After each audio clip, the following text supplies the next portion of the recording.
Қайырлы күн, менің каналыма қош келдіңіздер. Сіздермен бірге Ләззат бүгін сникерс чизкейгін дайындайтын боламыз.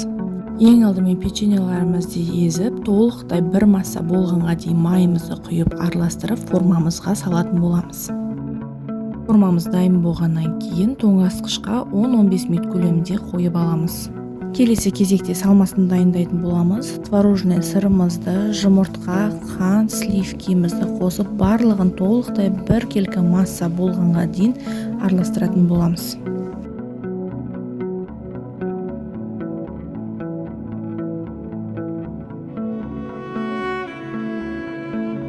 Мінекей бізде осындай бір келкі нәзік масса дайын болады. Массамызды формамызға салып, бетін толықтай тегістеп алатын боламыз.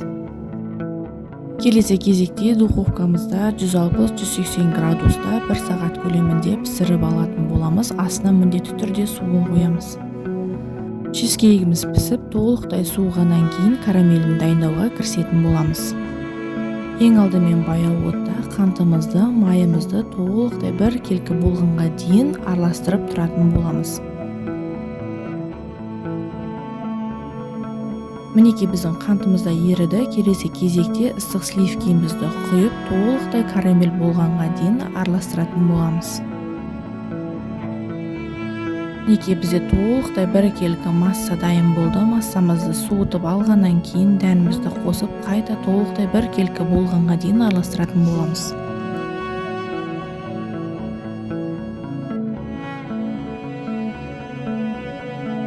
Суыған чизкейіміздің үстіне карамелін құйып, қайтадан толықтай суытуға қоятын боламыз.